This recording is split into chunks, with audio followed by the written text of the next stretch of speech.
Eu não percebi na hora. Porque essas coisas nunca vêm de uma vez. Vêm disfarçadas de cuidado, de preocupação. De amor, até. E eu, idiota, achava que estava sendo cuidado.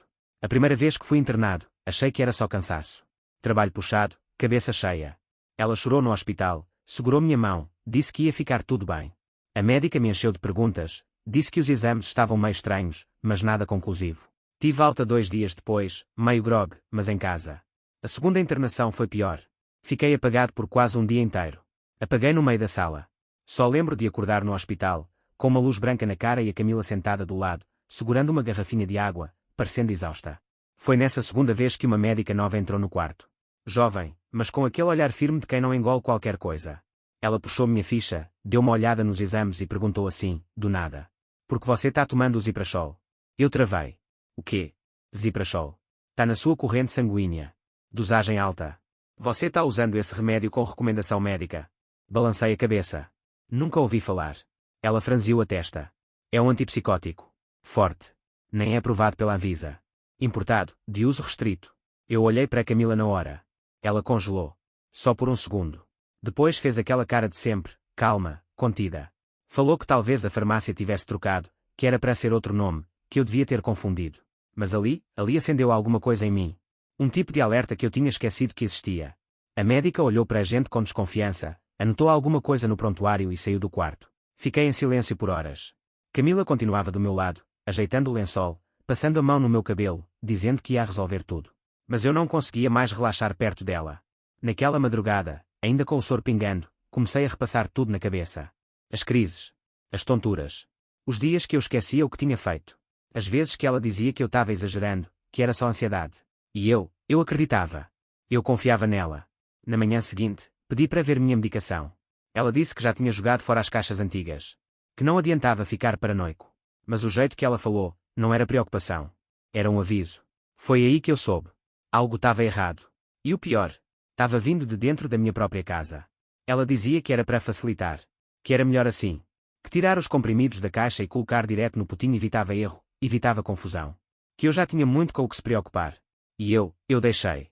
Eu deixei porque confiava nela. Porque achava bonito, até, o jeito como ela cuidava de mim. Todo domingo à noite, ela sentava no sofá com aquele potinho semanal, separavam um, com calma, como quem prepara o café da manhã de alguém que ama. E eu achava que era amor. Achava que era zelo. Ela sempre fez questão de ir sozinha na farmácia. Dizia que era para não me sobrecarregar. Que eu não precisava me preocupar com nada disso. Você só precisa se cuidar, amor. O resto é comigo. Eu repetia isso para mim mesmo toda vez que algo parecia estranho. Tipo quando eu perguntava o nome do remédio novo e ela dizia que era aquele que a psiquiatra tinha mudado, mas que o nome comercial era o outro. E falava com tanta segurança, tanta convicção, que eu engolia. Ela entregava os comprimidos já fora da embalagem. Às vezes até cortados. Esse aqui você só precisa de meia dose. Eu nem questionava. Só tomava. Porque eu confiava nela mais do que em mim mesmo naquela época. Teve uma vez, eu lembro, que perguntei se podia ver a bula de um dos remédios, uma cápsula azul clara que me deixava meio mole, meio lento. Ela riu. Disse que eu ia ficar mais ansioso ainda se lesse tudo que estava lá. Que ia achar efeito colateral até em vitamina C. E eu ri junto. Achei que ela tinha razão. Mas no fundo, já tinha algo me incomodando. Um incomodo pequeno, silencioso. Isso que eu empurrava para debaixo do tapete toda vez que via aquele olhar calmo dela. A forma como ela falava manso, como se tivesse tudo sob controle. Hoje eu vejo que era controle mesmo. Não cuidado. Controle. Ela sabia que, se me desse tudo pronto, cortado, separado, eu não ia questionar. E por muito tempo, não questionei. Era mais fácil assim. Mais rápido. Menos desgastante. Mas aquele mais fácil estava me apagando. Aos poucos. E ela fazia isso sorrindo, dizendo que era para o meu bem. Eu achava que ela estava me salvando. Mas na verdade, ela estava me silenciando. Comprimido por comprimido. Eu comecei a esquecer coisas. Pequenas, no começo. Onde tinha deixado a chave, se eu já tinha comido, o que tinha feito no dia anterior. A princípio, achei que era o cansaço. Trabalho puxado, cabeça cheia, normal. Só que não era normal. Foi ficando pior. Teve um dia que eu saí do banho e não lembrava como tinha entrado. A toalha ainda molhada no ombro, o espelho todo embaçado, e eu parado, tremendo, como se tivesse acordado no meio da cena. Outra vez, me vi no mercado sem saber o que tinha ido comprar. Olhava à prateleira, as pessoas, e sentia uma coisa esquisita na garganta, como se eu não estivesse inteiro ali. E a Camila, sempre com a resposta pronta. É o stress, amor. Você está trabalhando demais. Isso é ansiedade. O doutor já falou. É só confiar no processo. Eu tô com você. E eu queria confiar. Queria tanto. Porque cada vez que tentava pensar por conta própria, a cabeça doía. E ela vinha com um copo d'água, um comprimido novo e aquele olhar doce que mais parecia pena do que amor. Comecei a ficar com medo de sair, de errar o caminho, de esquecer onde morava. Uma vez, parei na porta do prédio e não lembrava meu número. Tive que olhar no interfone como se fosse um estranho. Outra vez, desmaiei no banheiro. Acordei no chão gelado, com a perna formigando e o rosto colado no azulejo. Ela disse que era culpa do calor, que eu não estava me hidratando, que precisava cuidar melhor de mim. Mas ela falava isso enquanto me dava mais um comprimido fora da caixa. Esse aqui ajuda a acalmar. E eu tomava. Porque naquela altura, eu já não sabia mais o que era meu e o que era dela. Eu achava que estava doente. Que minha mente estava quebrando. E o pior, comecei a acreditar que, sem ela, eu não ia conseguir. Ela reforçava isso de forma sutil. Quando eu tentava questionar alguma coisa, ela dizia que eu estava sendo ingrato. Que ela estava dando a vida por mim. Que ninguém mais me aguentaria daquele jeito. Ela fazia parecer que era a única pessoa que me entendia. Mas hoje eu sei. Ela não me entendia. Ela me moldava. Aos poucos, me transformava numa versão mais fraca, mais dependente, mais apagada de mim mesmo. E chamava isso de amor. Eu falei que queria mudar de psiquiatra. Foi uma frase simples. Sem cobrança, sem acusação. A consulta tinha sido estranha, rápida demais, e algo dentro de mim, uma fagulha de lucidez, talvez, disse que eu precisava de uma segunda opinião. Só isso. Outra visão. Mas a reação dela foi como se eu tivesse dito que ia destruir tudo o que a gente construiu. Ela travou na hora. Parou o que estava fazendo, acho que cortava alguma coisa na cozinha, e me olhou como se eu tivesse traído ela. Como assim mudar? Perguntou, com a faca ainda na mão. Não era uma ameaça, mas o jeito que ela segurava, parecia congelado no tempo. Não sei, só acho que talvez seja bom ouvir outra opinião, sabe? Tentar entender melhor o que está acontecendo comigo. Ela virou o rosto devagar, como se estivesse absorvendo um soco. A gente está há meses nesse processo, e agora você quer jogar tudo no lixo. Não é isso. É isso sim. Você quer duvidar de tudo. Do médico, de mim. Como se eu não tivesse feito de tudo para você melhorar. Fiquei em silêncio. A voz dela não era alta. Não gritava. Mas tinha um tom, cortante. Como se estivesse defendendo uma tese, e eu fosse o único obstáculo entre ela e a perfeição da ideia. Você não lembra como você estava antes, ela disse, mais baixo. Confuso. Perdido.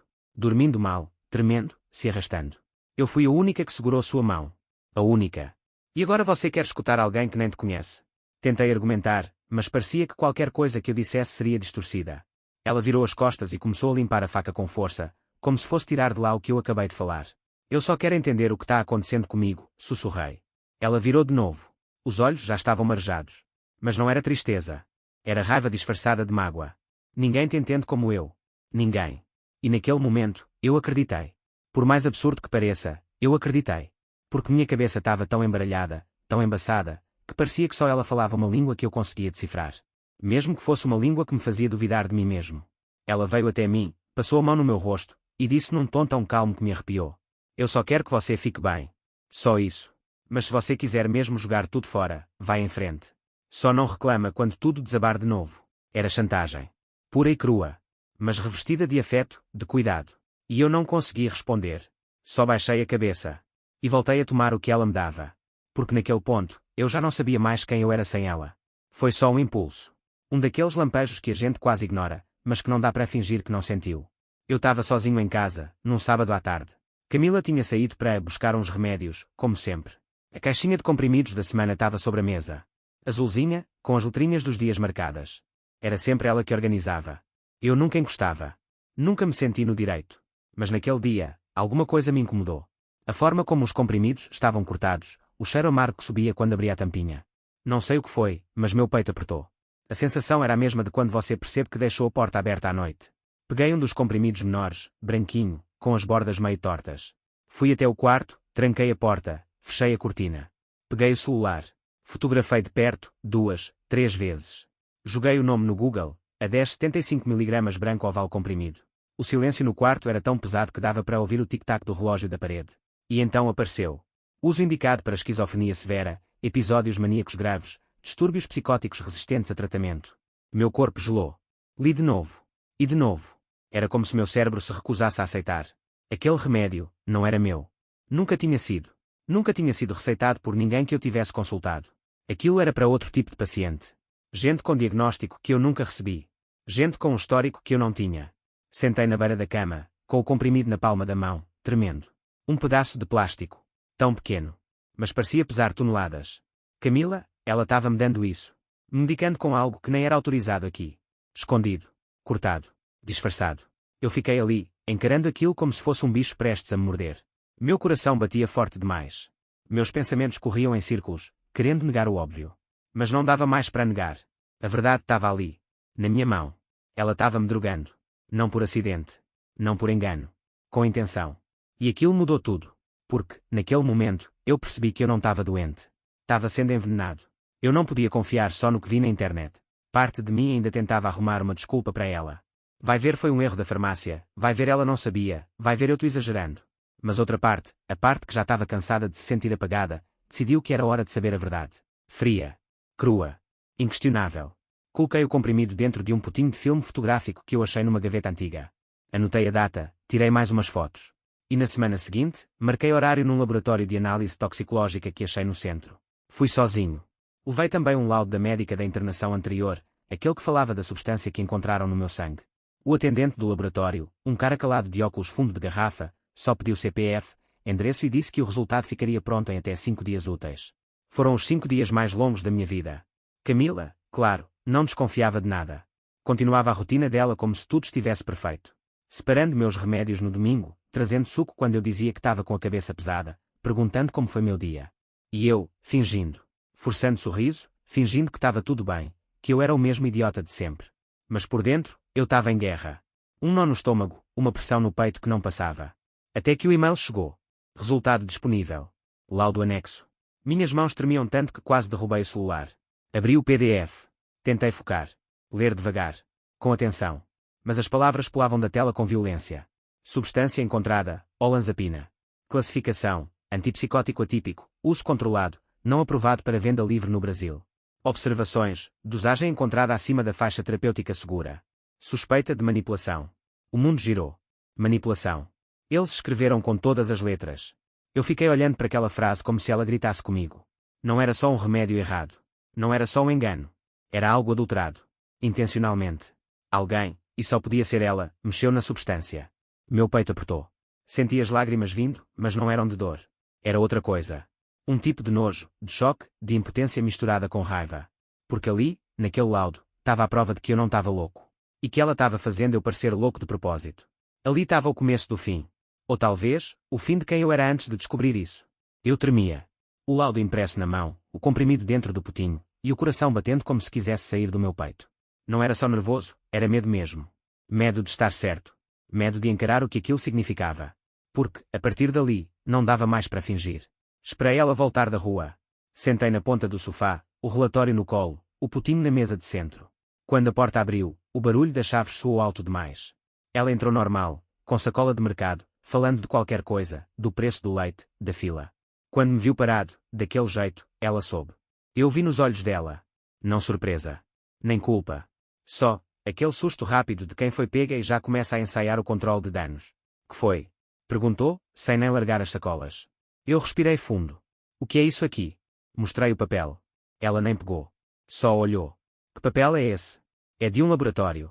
Eu levei um dos remédios que você me deu. Eles analisaram. Sabe o que deu? Ela piscou devagar, depois pousou a sacola na mesa. E o que você acha que isso prova? A calma dela me destruiu.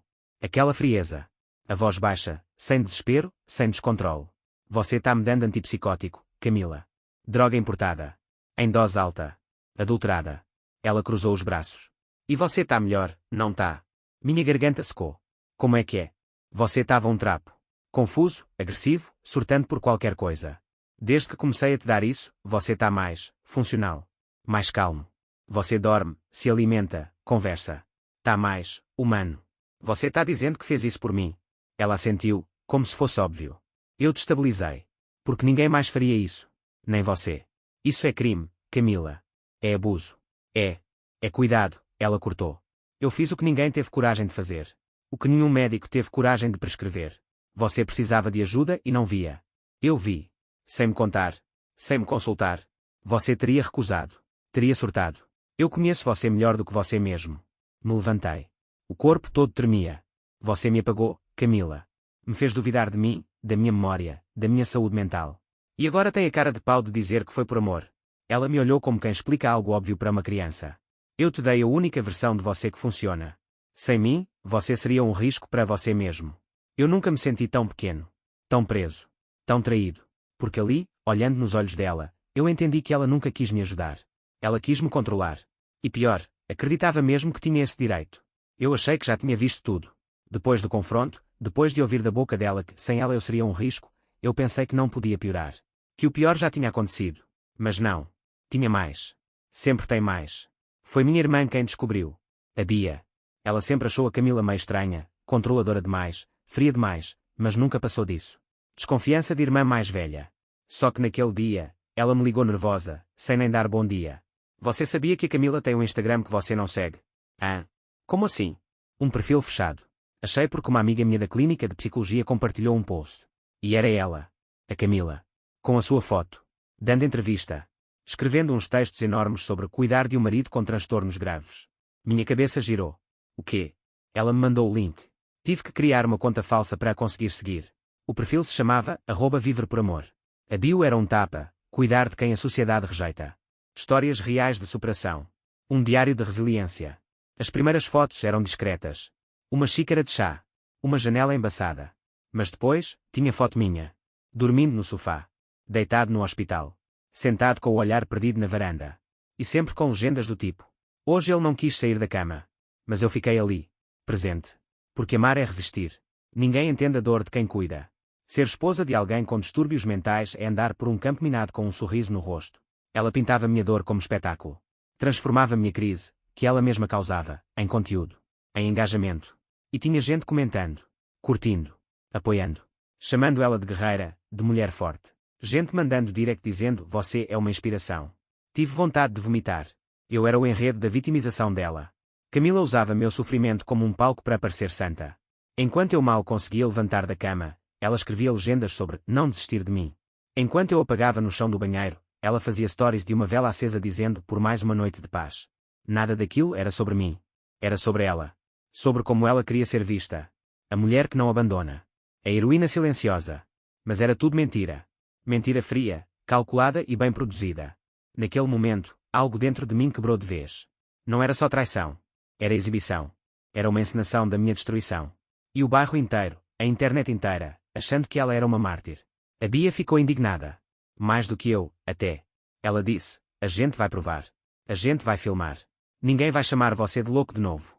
E eu só conseguia sentir. Eu já não sabia mais o que sentia. Tava tudo misturado, ódio, vergonha, tristeza. Um gosto amargo de saber que fui feito de cobaia. Que a mulher com quem eu dormia toda noite estava me usando como conteúdo de autopiedade, enquanto me apagava, me dopava, me manipulava com uma calma assustadora. Bia apareceu em casa com um plano. Trouxe uma câmara pequena, daquelas que parecem uma caixinha de som. Escondeu atrás de uns livros na estante da sala, virada para o cantinho onde a Camila costumava montar o potinho de remédios da semana.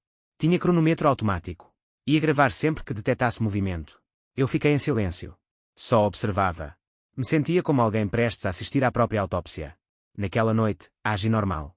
Fiz o que ela sempre esperava, sentei no sofá, tomei o suco que ela trouxe, fingi que estava vendo TV. Ela, com aquela calma teatral, colocou os potinhos em cima da mesa. Abriu as caixinhas. Tirou os comprimidos, todos já fora da embalagem, cortados com precisão. E ali, bem na frente da câmara, fez o que sempre fez, trocou.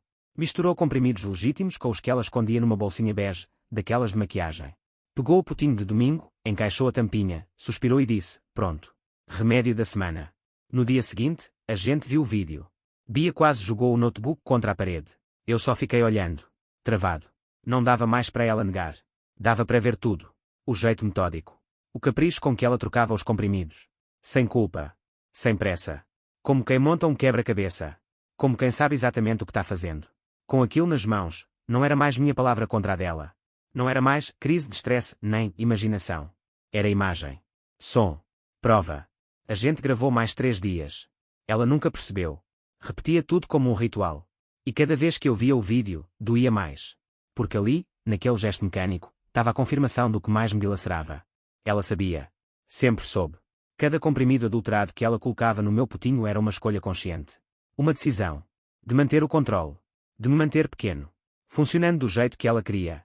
E no fim do último vídeo, quando ela fecha a caixinha, ainda soltou um suspiro leve. Satisfeita. Ela foi embora numa terça-feira. O céu estava cinza, do tipo que nem chove nem limpa. Só pesa. As malas estavam prontas antes mesmo de eu acordar.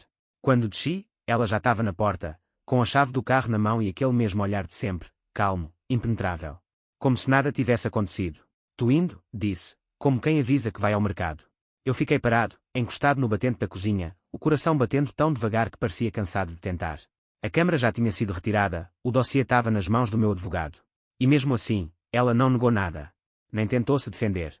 Só empacotou a própria história e seguiu como quem muda de CEP. "Vai sair assim?", perguntei, com a voz seca. Ela deu de ombros. "Você devia me agradecer." Eu ri. Não de verdade. Um riso cínico, de cansaço. "Agradecer? Por tudo que eu fiz por você. Por ter-te segurado quando ninguém mais quis.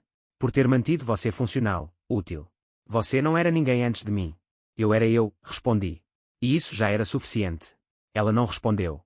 Só me olhou como quem observa uma criança iludida. E saiu. Sem abraço. Sem despedida. Sem nem olhar para trás. A porta bateu.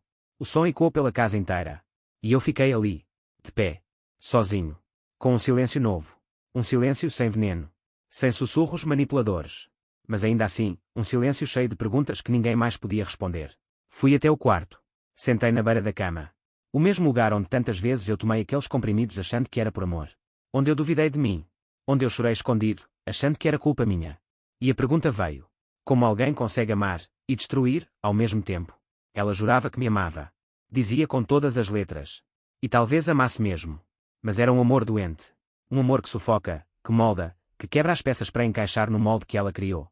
Um amor que prefere ver você dopado, apagado, obediente, do que livre, falho, real. Até hoje, às vezes eu ainda me pego desconfiando do gosto do café, do som das minhas próprias lembranças. É como se ela tivesse deixado um eco em mim. Um tipo de ferrugem mental que não sai fácil. Mas eu estou voltando. Devagar. Recuperando o que sobrou. E se tem uma coisa que essa história me ensinou, é que o pior tipo de prisão é aquela que vem disfarçada de abraço. E o pior tipo de vilã é aquela que diz: "É para o seu bem."